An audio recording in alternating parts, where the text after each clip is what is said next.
and welcome back to more Paper Mario. Last time we infiltrated Tubba Blubba's castle, got caught, got thrown out.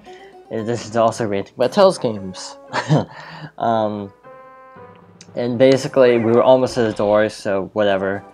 But yeah, as I was saying last time, I just find like most Tails games have like the most generic protagonists ever. Vesperia, I am actually liking Vesperia's cast a lot, except there are just a couple moments where like Estelle is just like, I don't know, just seems a little too like dumb female type character, and it's just kind of grating. That makes any sense. And this is a problem I do have a lot. Colette being another example, and Tales of Symphonia, and I do admit Colette does grow a lot as a character, but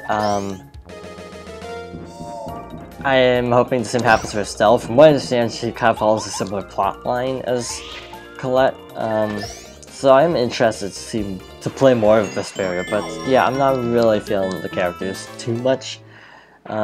Yuri's okay. Yuri's probably like I don't know, he seems a little smug, I think, is one problem I'm having.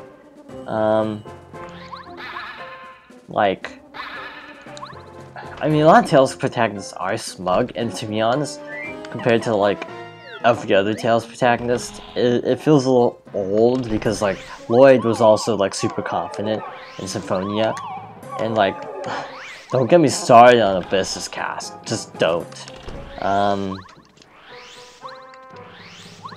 Which is actually interesting because Abyss is a very popular entry, but holy cow, I could basically fill up a whole video, like a whole like 20-minute video just ranting about Tales of the Abyss's cast.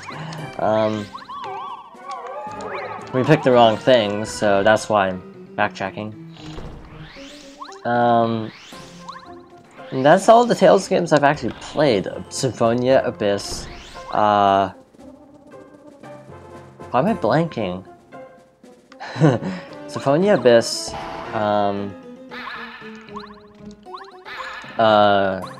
Exilia and Vesperia. I haven't finished the latter two, and probably won't finish Exilia because I can't really play PS3 games at the moment, and I just found it incredibly tediously boring.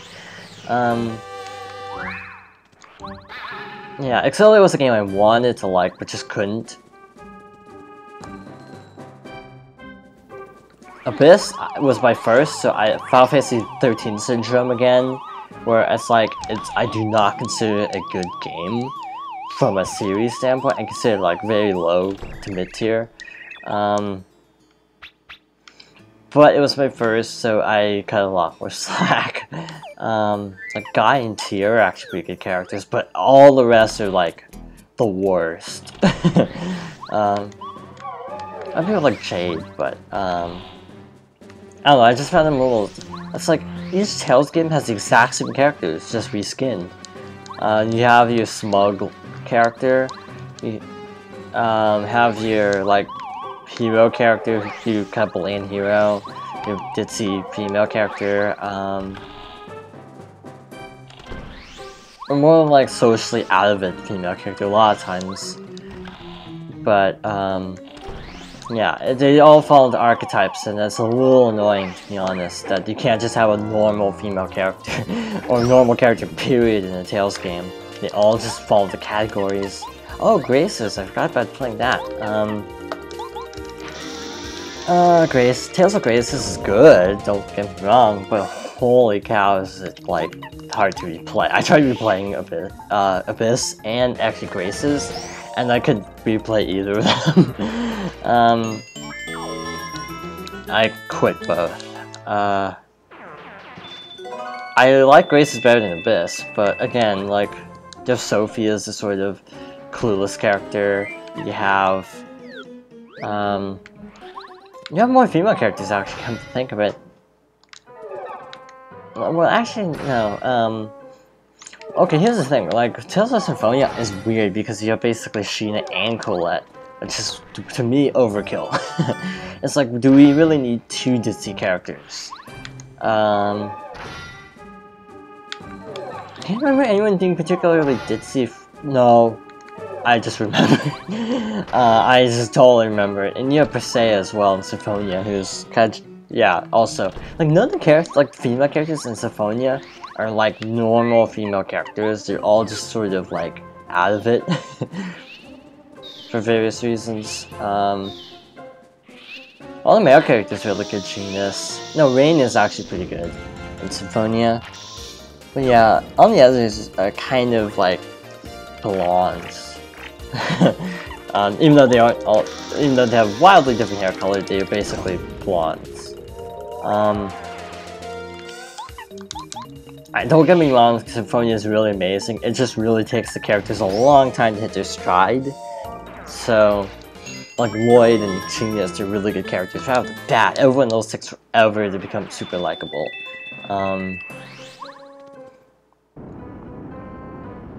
Oh yeah, I remember I actually did play Symphonia 2. Again, it's like, oh lord, I could say so much about that. Marina was okay, partly just because I liked the actress. The actress also, for reference, voiced Lucina in Fire Emblem, and also Smash, so kind of what you're getting, you know what to expect. But I don't know what that movement is behind the clock, actually, come think of it. I think it's important, but I don't remember why. Hidden block, probably, knowing this game. But like, Emile was just terrible. Emile was just terrible.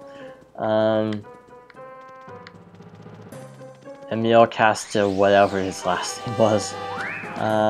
Castaner. Yeah, I don't even remember the character. Like Martin Luwaldi, I remember.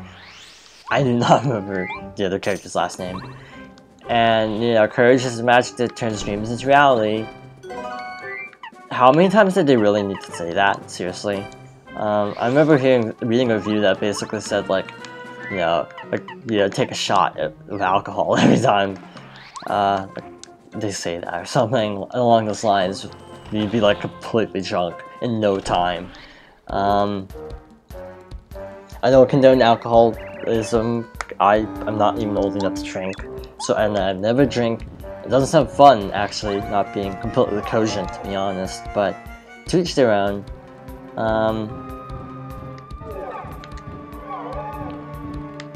So this is kind of a stealth portion.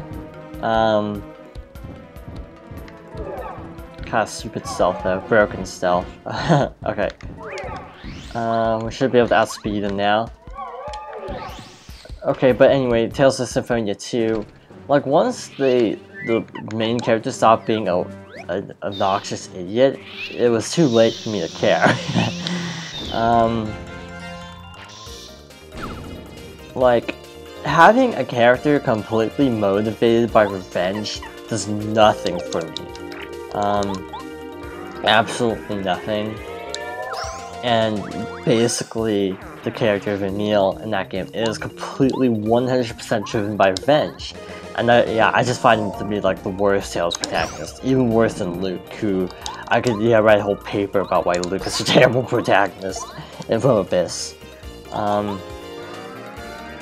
Again, this is just super easy level grindy stuff, so that's why I'm ranting about Tales games. If you want to know why.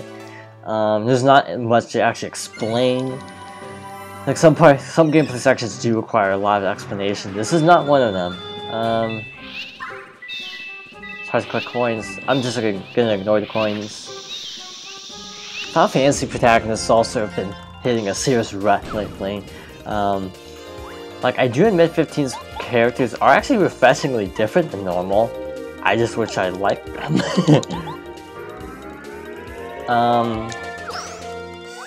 Like Stella and Luna, I don't get that. It's like they look exactly the same, except one has short hair and a ponytail, and the other had long hair. So it's like, why did they really need to recreate a whole new character? It's like, apparently it's a personality thing, but it's like, why did he have to create a new character? Anyway, 1 has no characters because it's a job system game. 2 has generic characters. 3, again, job system, so everyone's pretty generic. 4 has such good characters, though. It's just like every character in Final Fantasy IV is like super iconic, and that's saying a lot, really. Cecil Rydia, Rosa, Tella, Sid. I'm trying to see if I can name everyone. Edward, the Sweeney Bard. I'm forgetting. Oh yeah, Kane. How can I forget? How the heck did I forget Kane? But this is everyone is like super noteworthy in that game, and it's cool. Oh yeah, and the ninja guy. I can't. I'm totally blanking on what the ninja's name is. Oh yeah, and Palamporum. Palampolum, as some translate it. Or mac and cheese, as they always call it in speedruns, apparently. Not every speedrun, but I've seen at least a couple speedruns where they're like mac and cheese. Palampolum. But, I've not played the After Years because I hear it's a travesty. So yeah, I've not played Final Fantasy IV the After Years. Final Fantasy V, I have not gotten that far. I'm only on the part where you're like about to fight the pirates, and that's as far as I've ever gotten. And that's like first hour or so. 6 has good characters, but they're kind of, there's not enough characterization. 6, like, you know,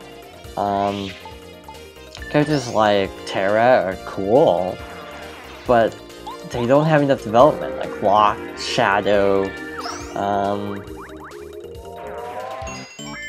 like I'd say the weakest characters in 6, like the worst characters, are like Edgar and Sabin. Edgar's just not that good, but you know, at least Sabin can suplex Demon Train, so that counts for a lot in my book. I don't even know if I'd consider that a spoiler, considering that happens so early on in the game. Switching the bow for obvious reasons.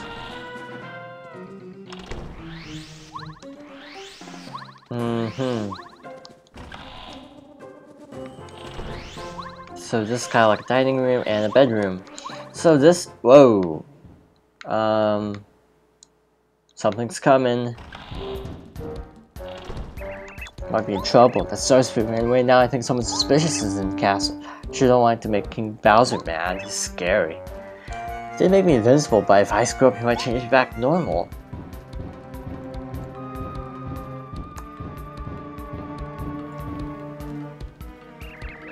Look at that. Mario is basically has one eye open, but it's the eye that is looking directly at the bedroom.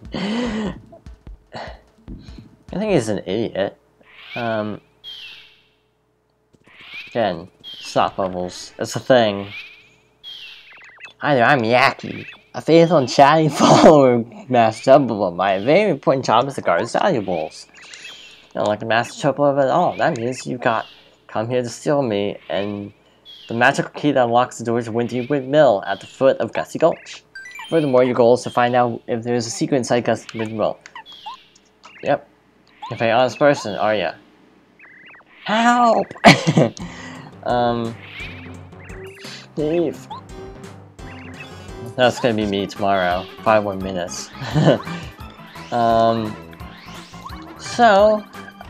This is just running back through the castle. I think all the enemies disappear, but basically what you want to do is just run like heck. Actually, it makes your job easy because he actually does this.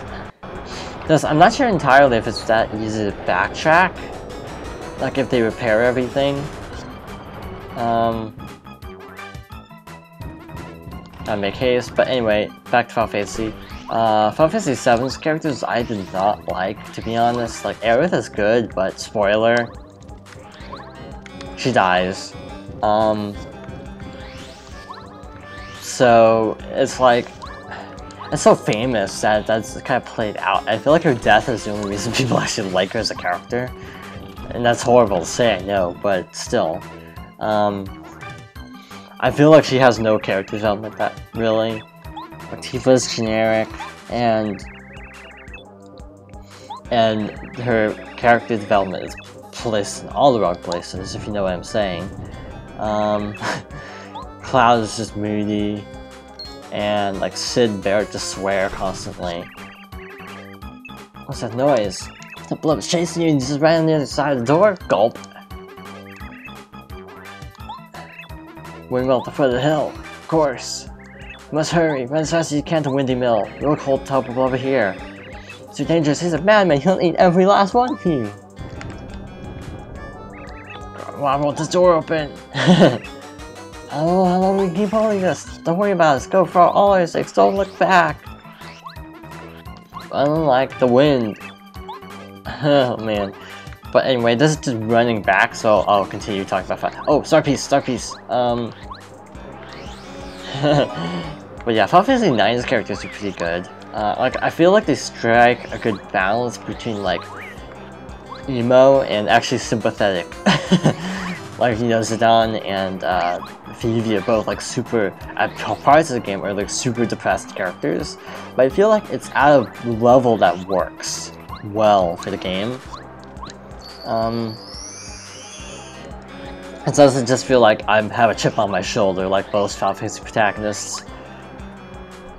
No, wait, back up. Because we have like the hardest boss in the game coming up right here. That's the joke at least. It's gonna go a little bit longish, but use Yaki on the door. G-pound, as they say. Because ground is so much harder to say than G.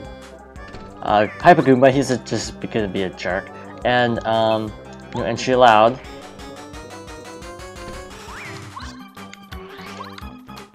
Really, no entry allowed.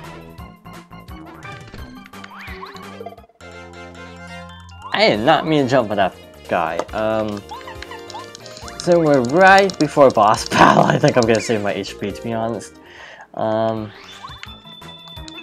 Absolutely new entry. Well, these are getting a little more definitive, so I think next time we'll see what the big deal is with Windy Mill.